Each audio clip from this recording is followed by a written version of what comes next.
αν έχεις αυτιά και υπομονή και ακούσεις αυτούς τους ανθρώπους που τους θεωρούμε εμείς αμόρφωτους, μαθαίνεις πάρα πολλά πράγματα. Είναι αλήθεια. Μαθαίνεις πάρα πολλά πράγματα.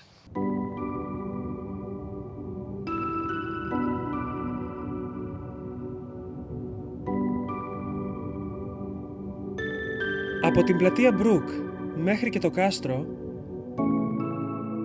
από τα φτωχά κάποτε κοχύλια στα χαμηλά,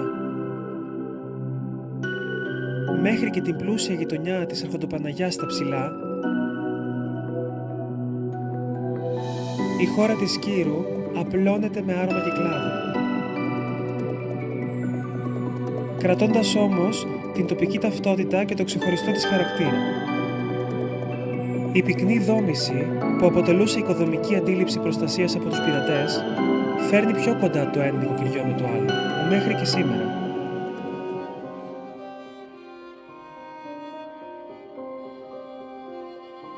Μια βόλτα στη χώρα της Κύρου είναι ένα παιχνίδι με κρυμμένους θησαυρούς. Για να τερματίσεις την πίστα όμως, πρέπει να φτάσεις μέχρι τις πύλες του κάστρου, στο πιο ψηλό σημείο της Ακρόπολης. Και με το που περάσεις μέσα, σε αγκαλιάζει δροσιά για το καλωσόρισμα, στο μοναστήρι του Αγίου Γεωργίου. Η μονή του Άη Γιώργη χτίστηκε το 960, ενώ ο ναός που υπάρχει σήμερα, αλλά και το κάστρο για την οχύρωση, χρονολογείται τουλάχιστον από το Σεπτέμβριο του 1600.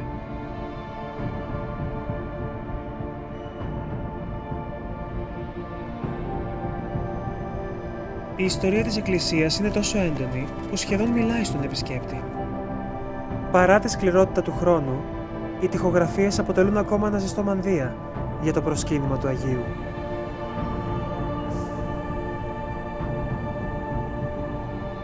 Διασχίζοντας τη μονή μέσα από την πέτρα, περνά στους προϊστορικούς χρόνους.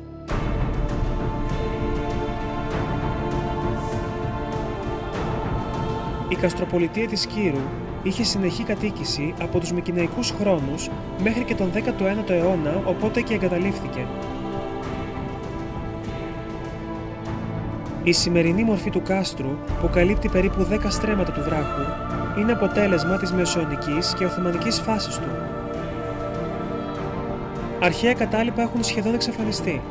Το μόνο που σώζεται από την αρχαιότητα είναι τμήματα κλασικών οχυρώσεων στην ανατολική και νότια πλευρά.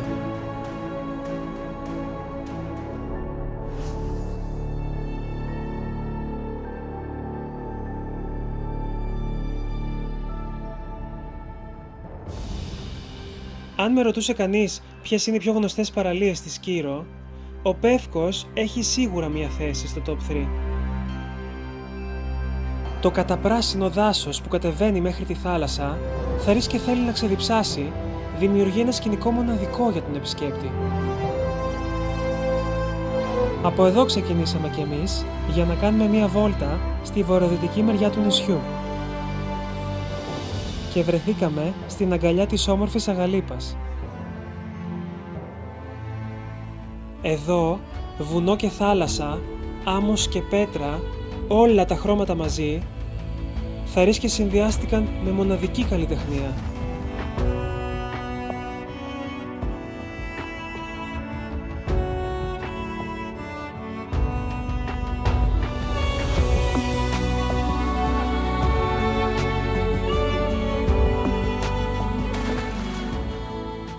Μία ακόμα μυστική παραλία, με ένα ναυάγιο στην αγκαλιά της, αποτελεί σημείο αναφοράς.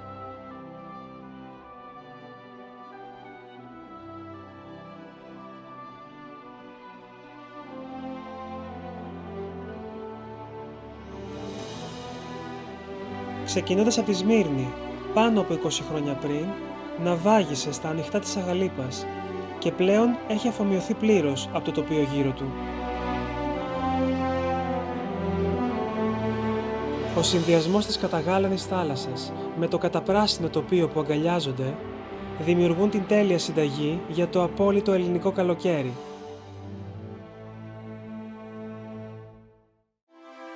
Πάνω από τον Πεύκο και με θέα που κόβει την ανάσα βρίσκεται ο Άγιος Παντελεήμονας. Είναι το απόλυτο μέρος για ρομαντζάδα, για να ερωτευτείς, αλλά και για να παντρευτείς. Εδώ ακριβώς.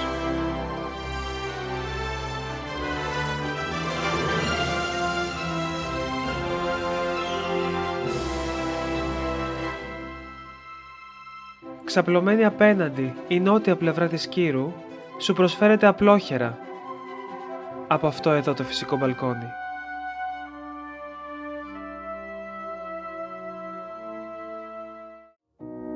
Διασχίσαμε την πιο έφορη και πράσινη μεριά του νησιού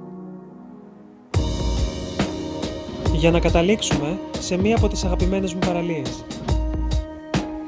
Είναι ο Άγιος Φωκάς, που ουσιαστικά το ωραίο κομμάτι της παραλίας αυτής είναι στα βράχια της και στα ριχά καταγάλανα νερά της.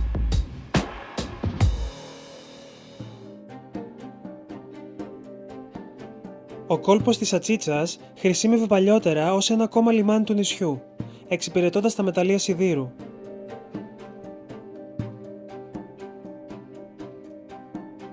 Στην παραλία του οικισμού στέκουν ακόμα μερικές από τις πέτρινες κολόνες που χρησιμεύαν για τη μεταφορά των βαγονέτων των ορυχείων.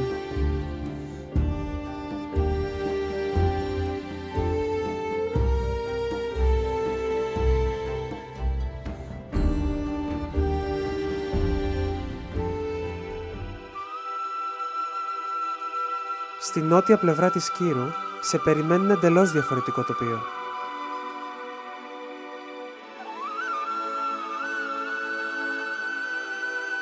Το οροπέδιο του Άρη φιλοξενεί στα 800 μέτρα σχεδόν το ψηλότερο βουνό του νησιού, τον Κόχυλα. Μέχρι και σήμερα, τα σκυριανά άλογα έρχονται εδώ το χειμώνα, σε μικρά κοπάδια, και ζουν ελεύθερα στα βουνά. Μία ιστορία θέλει την περιοχή να πήρε το όνομά της από τον θεό του πολέμου Άρη, στον οποίο, όπως πίστευαν, ήταν αφιερωμένος ο αρχαίος ναός που βρισκόταν εδώ. Ωστόσο, έρευνα του Μάνου Φαλτάιτς εξηγεί ότι ο οικισμός που υπήρχε εδώ, στην πραγματικότητα πολύ παλαιότερα, έδωσε και το όνομά του στην περιοχή, που σημαίνει απλά οροπέδιο.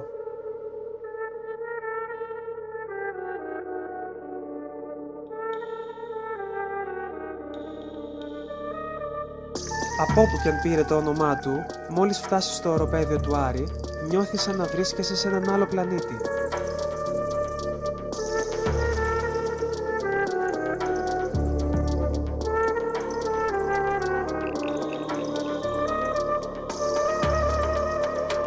Εδώ στην άκρη της σιωπής, όπως έλεγε και σε ένα από τα ποίηματά του ο Ρούπερτ Μπρουκ, η άγρια ομορφιά είναι μαγευτική.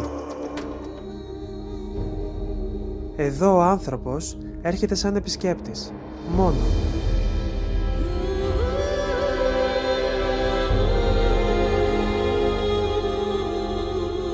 Θαυμάζει το μεγαλείο της φύσης, γεμίζει την ψυχή του και επιστρέφει πίσω στη βάση του.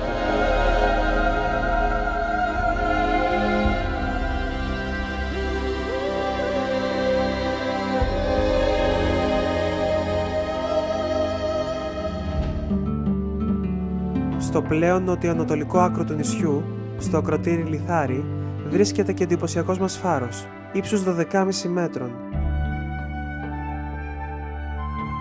Λειτουργήσε για πρώτη φορά το 1894 και είναι ο μοναδικός φάρος στην Ελλάδα με διόροφο κτίσμα. Έπειτα από απόφαση του Υπουργείου Πολιτισμού και Τουρισμού, ο φάρος χαρακτηρίστηκε ως μνημείο, λόγω της αξιόλογης αρχιτεκτονικά κατασκευής του.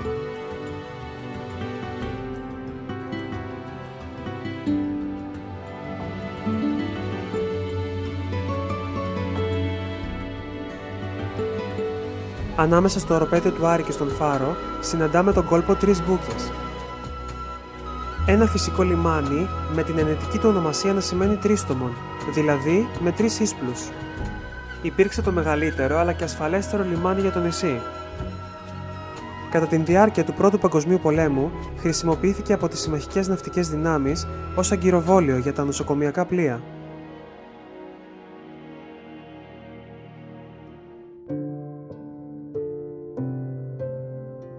Με ένα τέτοιο πλοίο έμελε να φτάσει για τελευταία φορά στο νησί ο Άγγλος ρομαντικός ποιητής και φιλέλλην Ρούπερτ Μπρουκ. Αξιωματικός τότε του βρετανικού ναυτικού, απεβίωσε λόγω μόλυνσης σε ηλικία μόλις 28 ετών, στις 23 Απριλίου του 1915. Και σύμφωνα με δική του επιθυμία, θαύτηκε στη Σκύρο, προστατευμένος μέσα σε έναν ελαιώνα, εδώ στις Τρεις Μπούκες. Ο τύμβος που υπάρχει σήμερα στην ομώνυμη πλατεία κάτω από το κάστρο, στήθηκε μετά τον Δεύτερο Παγκόσμιο Πόλεμο.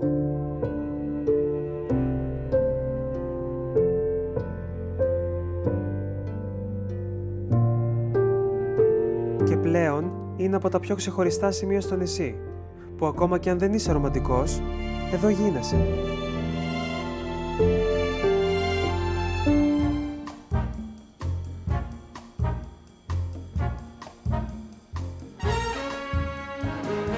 Στη μεγαλύτερη και πιο κοσμοπολίτικη παραλία, τα μαγαζιά, θα βρείτε μαζεμένα τα περισσότερα beach bar του νησιού. Η Σκύρος δεν είναι μόνο ερημικές παραλίες και πεζοπορίες στα γυμνά βουνά της. Είναι και για κοκτέιλ, beach party και παιχνίδια στην άμμο. Είναι γεμάτη επιλογές.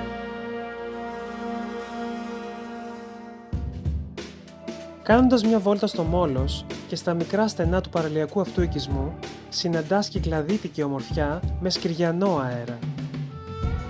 Από παλιά φιλοξενούσε θερινές κατοικίες και πολλές εμπορικές συναλλαγές.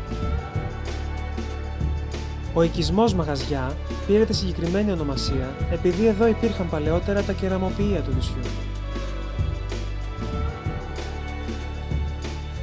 Διότι η Σκύρος εκτός των άλλων είναι φημισμένη και για τα κεραμικά της.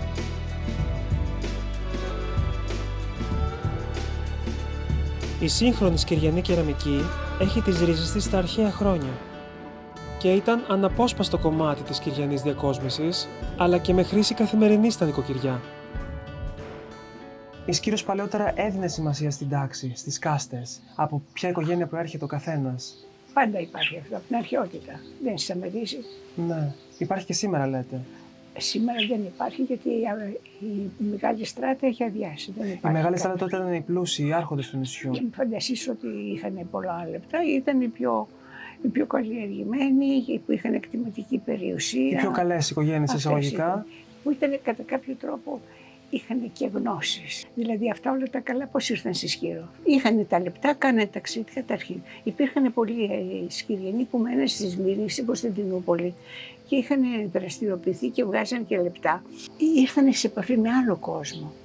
Σπουδάσανε σε αυτά τα γράμματα που μάθανε και είχαν και γούστο.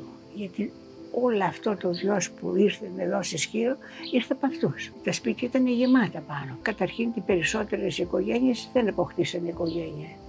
Δεν αποκτήσαν από το Κάστρο μέχρι του Μπρου. Γι' αυτό πιστεύετε και μείναν τα σπίτια αυτά άδεια, τα περισσότερα. Δεν αποκτήσαν οικογένεια. Οπότε ουσιαστικά αναπτύχθηκαν πιο πολύ τα χαμηλά στρώματα, αναπαράχθηκαν, να το πω έτσι εισαγωγικά, και η πάνω στράτα. Έτσι πάει. Από τα κοχύλια ξεκινάνε και ανεβαίνουν. Ναι. Δεν γεννιόνται έτσι. Αλλήμωνο πια, αν γεννιόταν όλοι. Έτσι είναι, από τα κάτω στρώματα. Στα βορειοανατολικά παράλια της Κύρου, με ανασκαφές που έγιναν από την Αρχαιολογική Υπηρεσία, βγήκε στο φως ένας ολόκληρος οικισμός και μαζί του στοιχεία για τον πολιτισμό μας.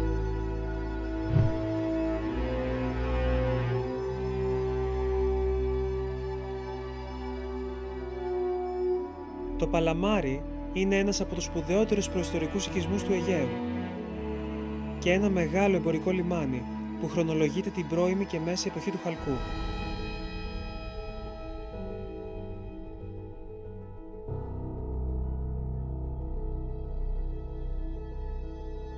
Το Παλαμάρι υπήρξε ένας οικισμός με αστικό χαρακτήρα που ακόμα και σήμερα εντυπωσιάζει.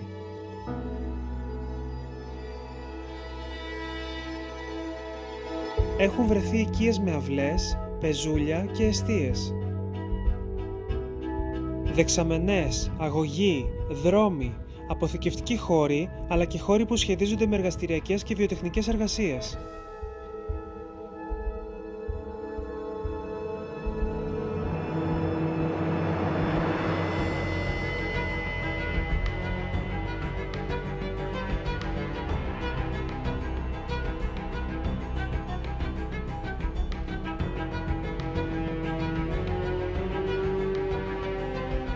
Πρόκειται ουσιαστικά για τον κύριο οικισμό του νησιού της προϊστορικής εποχής, που απλώνεται πλέον σε έκταση 17 στρεμμάτων.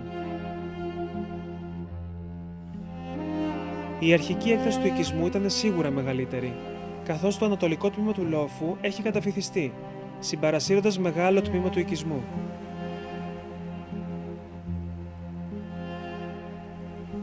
Στον αρχαιολογικό χώρο υπάρχει και μουσιακός χώρος που παρουσιάζει έκθεση με την ιστορία των ανασκαφών.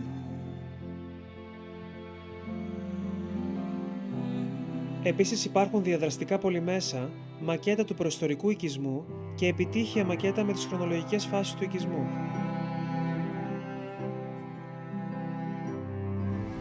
Τα περισσότερα όμως από τα ευρήματα του Παλαμαρίου εκτίθενται στο Αρχαιολογικό Μουσείο της Κύρου, κάτω από το κάστρο.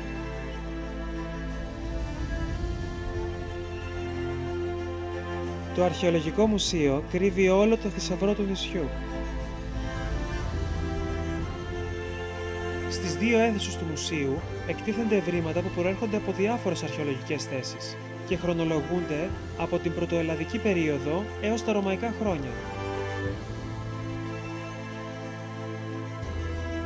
Παρουσιάζονται έργα κεραμικής, μεταλλοτεχνίας αλλά και γλυπτικής.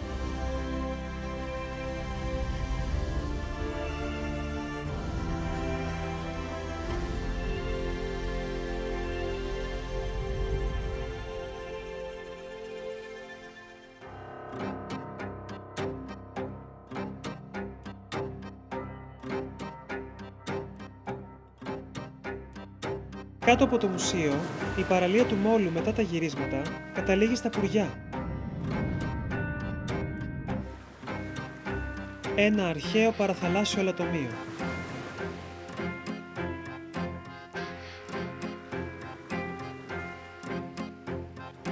Οι βραχώδεις αυτοί σχηματισμοί ήταν ενδεχομένως εύκολο να σκεφτούν, ώστε να έχουν οι Σκυριανοί ένα ιδανικό οικοδομικό υλικό πορόλιθου για τις κατασκευές τους.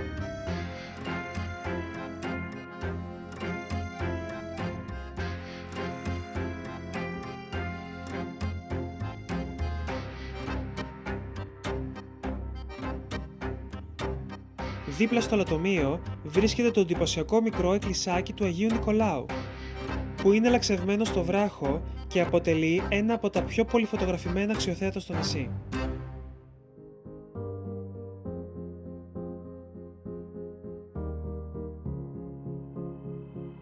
Σαν λιμάνι του νησιού, η Λιναριά αρχίζει να χρησιμοποιείται λίγα χρόνια μετά την Επανάσταση του 1821. Ουσιαστικά ο οικισμός αυτός πήρε ζωή μόλις 200 χρόνια πριν. Λόγω του λιμανιού και της θάλασσας, οι πρώτοι κάτοικοι δεν είχαν καμία σχέση με τη γεωργία και την κτηνοτροφία όπως το υπόλοιπο νησί. Δεν ήταν καν Σκυριανοί.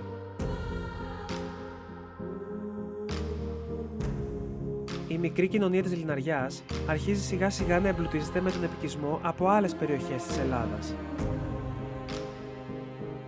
Δεν εντάσσεται στις παραδοσιακές κάστες της Κύρου, αλλά αποτελεί μια ναυτικοαστική κοινωνία. Από τα τέλη της δεκαετίας του 50, όπου η Σκύρος γνωρίζει επί της ουσίας τον τουρισμό, δημιουργήθηκαν νέες συνθήκες για το λιμάνι και η εξέλιξή του ήταν πλέον μονόδρομος. Μέχρι και σήμερα, η Λιναριά παραμένει το βασικό λιμάνι του νησιού, ενώ έχει εδραιωθεί ως το πληρέστερο ελληνικό μικρό δημόσιο λιμάνι, με τα Ηνωμένα Έθνη να το έχουν διαπιστεύσει ως το μπλε λιμάνι με την πράσινη απόχρωση. Από αυτό το λιμάνι ξεκινήσαμε κι εμείς για μια μικρή βόλτα. Οι εκπλήξεις που σου επιφυλάσσει αυτή η μεριά του νησιού διαδέχονται η μία την άλλη. Απότομα άγρια βράχια με μικρές σπηλιές και καταπράσινα νερά δημιουργούν ένα τοπίο ονειρεμένο.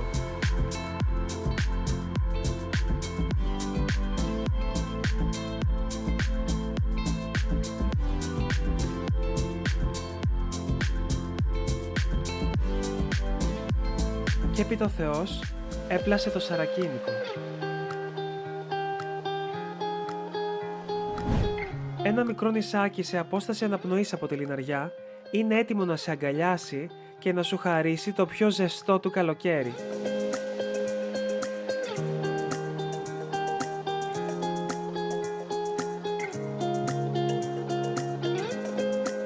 Αυτός ο μικρός παράδεισος, που θα ρίξει και έχει πάντα φως, θα σε κάνει να τα αφήσεις όλα πίσω σου.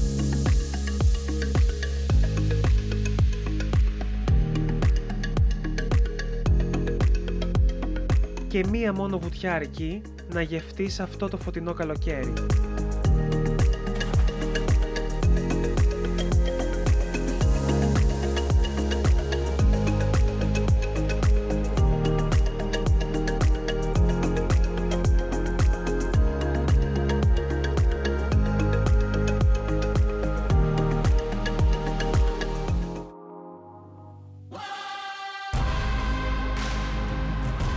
Επιστρέφοντας από τη Λιμεριά, διασχίσαμε μία διαδρομή με τη θάλασσα στο πλάι για να φτάσουμε στην Καλαμίτσα.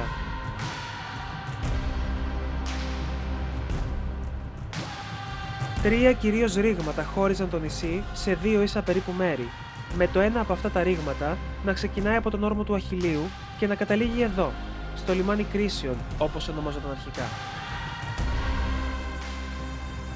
Το Κρίσιον, η σημερινή δηλαδή Καλαμίτσα, μαζί με την Ακρόπολη της Κύρου, αποτελούν δύο από τους παλαιότερους οικισμούς του νησιού και η παραλία της Καλαμίτσας σήμερα είναι από τις πιο διάσημες. Η Σκύρος και τα λογάκια της είναι πλέον γνωστό ότι πάνε μαζί, στην ίδια πρόταση. Η Σκυριανή Φιλία Λόγων είναι σήμερα μία από τις σπανιότερες φυλές που υπάρχουν στον κόσμο.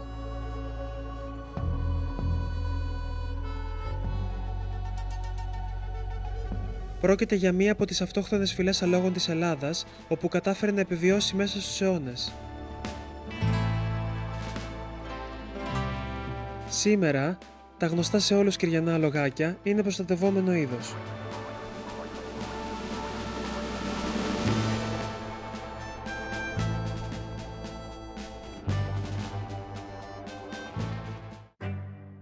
Οι κύριες βιοτεχνίες που άκμασαν στο νησί, εκτός της κεραμικής, είναι αυτές του κεντήματος και της ξυλουργικής.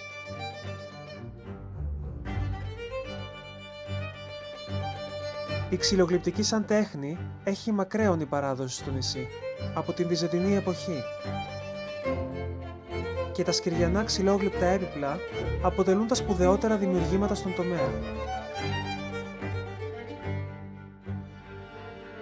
Τα πλούσια σχέδια, η μοναδική αισθητική και ο ιδιαίτερος τρόπος τεχνικής κατασκευής τους κάνουν τα σκυριανά ξυλόγλυπτα να κατέχουν καλλιτεχνική αυτοτέλεια ανάμεσα στα ελληνικά ξυλόγλυπτα. Η δημιουργία τους ξεκίνησε από μεράκι και από την αγάπη ερασιτεχνών και εξελίχθηκε σε παραγωγή επαγγελματιών εδώ και πολλά χρόνια, διακοσμώντας σπίτια και αρχοντικά εντός αλλά και εκτός κύρου.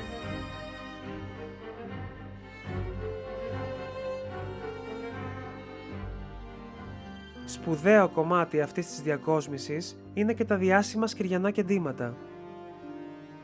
Κανένα από τα σχέδια δεν είναι τυχαίο, έχουν όλα το συμβολισμό τους. Ενώ τα περισσότερα από αυτά προέρχονται από σχέδια σε παλιά κεραμικά. Σήμερα η αξία τους είναι μεγάλη, ενώ οι συλλογές στα σκυριανά νοικοκυριά ποικίλουν. Τώρα θα πίνω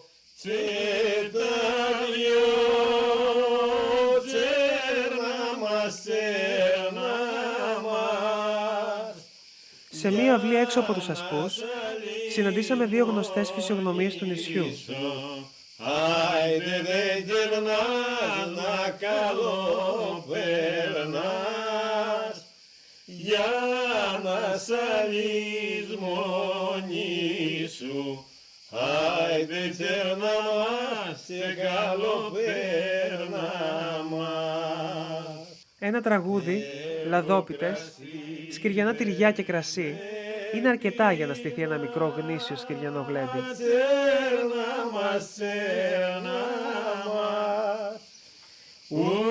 Η βραβευμένη γραβιέρα Σκύρου είναι η τρανταχτή απόδειξη του έντονου κτηνοτροφικού χαρακτήρα του νησιού.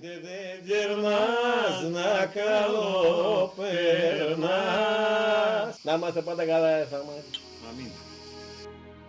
Μας μίλησαν για τη σκυριανή αποκριά, ένα έθιμο που ζωντανεύει ακόμα κάθε χειμώνα και που γίνεται όλο και πιο δυνατό. Η επικρατέστερη εκδοχή για μένα είναι η κακοκαιρία. Ότι σε μια βαριχημονιά χάθηκε το κοπάδι τσοπάνι και προκειμένου να αφήσει τα κλούνια πάνε χαμένα και αυτά, τα συγκέντρωσε, τα πήρε από το μαντρί, από τη μάντρα του, να τα φέρει στο χωριό, που ήταν το κυρίω σπίτι. Φορώντας πάντα την κάπα του για να μην κρυώνει και τα ρούχα του, τη βράκα του και όλα αυτά τα σχετικά. Και ο καλύτερος τρόπος λόγω βάρους για να τα μεταφέρει, να τα βάζει στη μέση. Ναι. Εκεί μοιράζεται το βάρος. Τα βάλε στη μέση λοιπόν, είχε και το ραβδί του και ακούμπαγε και έφυγε από τη μάντρα να έρθει στο χωριό, να φέρει τα τροκάνια στο χωριό, με την έννοια πια ότι αργότερα θα φροντίσει να ξαναφτιάξει πάλι κοπάδι να τα χρησιμοποιήσει. Γιατί είχαν κόστος να αγοράσει καινούργια τροκάνια.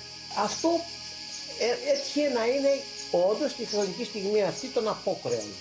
Γιατί τότε και οι βαριχημονιές, έτσι τα χιόνια τα πολλά, τότε γίνονται. Γνωρίζοντας τόσο καλά την παράδοση, θεωρώ ότι η μάσκα έπρεπε να μπει. Αλλά τι μάσκα να μπαινε τότε, δεν υπήρχε, αφού τα προϊόντα όλα ήταν κτηνοτροφικά. Τι θα μπορούσε να μπει, τα πανί, δεν γινότανε. Άρα ήταν του χεριού τους. Ένα πρόωρα γεννημένο κουατσίκι, το γδάρανε λοιπόν, πήραν το δέρμα του, το πήραν ψηλά, το φορέσανε, το βάλανε εδώ και βγήκε αυτή η μάσκα. Και ταυτόχρονα τα είχαν καλά και με το 12θεο, έτσι, με τους 12 θεούς του Ολύμπου, μια χαρά τα πηγαίνανε για να μην έρθουν σε ρήξη με τη θρησκεία. Να, τιμάμε και εσάς, να, ορίστε, τη μάσκα, ορίστε, φοράμε και μάσκα. Τώρα, όσον αφορά το δρόμενο, αποτελείται από 3 ανθρώπους. Από το γέρο, ο οποίος έχει τα τροκάνια και είναι ο αφέντης, η κορέλα που είναι η γυναίκα του και ο φράγκος που είναι ο παραγιός. Τα πιο πολλά χιλιόμετρα και μεγαλύτερες διαδρομές τις κάνει η κορέλα. Ο γέρος κάθεται να τα λιλιρίσουν, έτσι που τα κουνάνε μεταξύ τους. Αυτό έχει ένα νόημα, το λιλίρισμα, και αυτό διονυσιακό, για να διώξει κακά πνεύματα είναι. Έχουν συνδεθεί πράγματα, έχουν μπει και πράγματα από τη θρησκεία μέσα στο δρόμενο. Θέλουν παλιά για να γίνεις γέρος, έπρεπε να ήσουν δυνατός, όχι αστεία. Να το έλεγε πάντα. Να αντέχεις και το Και πρόσεξε με, πέρναγες από κριτική επιτροπή. Είσαι ικανός, σε δίνω γέρο, δεν είσαι, άντε γεια. Ποιος αποφάσισε? Αυτοί που θα σε δίνανε, οι μεγαλύτεροι τέλος πάντων. Δεν δίνουμε γέρο, κάνουμε γέρο. Και όταν τα βγάζει, λέει, το χαλάμε. Χάλασε. Ή λες, η γυναίκα, πάω να χαλάσω τώρα. Εντάξει, είμαι μια ώρα στην αγορά, πάω να χαλάσω τώρα. Να τα βγάλω, να χαλάσω, να ξεντηθώ, να ξεντηθώ, δεν έχει. Τα βάνω και χαλού.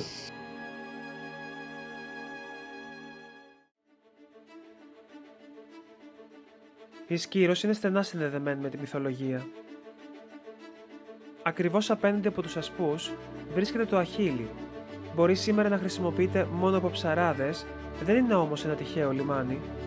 Μια σπουδαία μορφή της ελληνικής μυθολογίας, ο Αχιλλέας, έφυγε από τον κόλπο αυτόν για την εκστρατεία στην Τρία. Σύμφωνα με τη μυθολογία, η μητέρα του τον είχε κρύψει στο νησί από παιδική ηλικία, πάνω στο κάστρο του βασιλιά Λυκομίδη.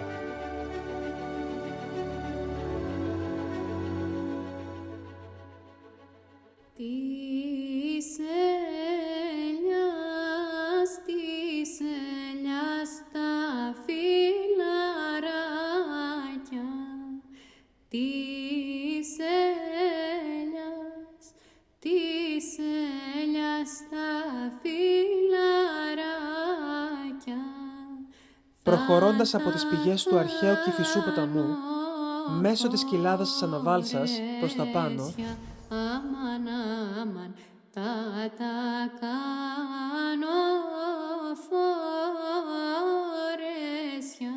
εκεί που ανθίζει Δάφνη και Μύρτος, φτάνουμε σε έναν από τους αρχαιότερους ναούς του νησιού.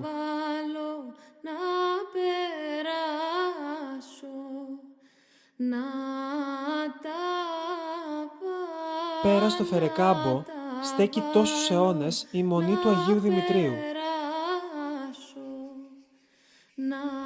Και εμείς ήρθαμε να ανακαλύψουμε τη μυσταγωγία της προσευχής. Σύμφωνα με την επιγραφή στην πόρτα του ναού, η ιστορία μας πάει πίσω στο 1611.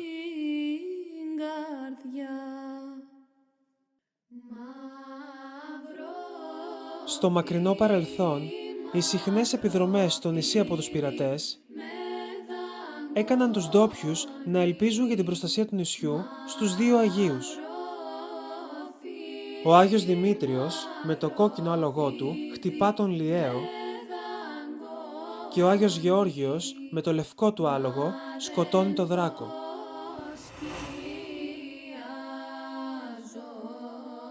Κάπως έτσι, μέχρι και σήμερα, μεταξύ φθινοπόρου και άνοιξης, η Σκύρος ακόμα παραμένει ένας προστατευμένος και ευλογημένος τόπος.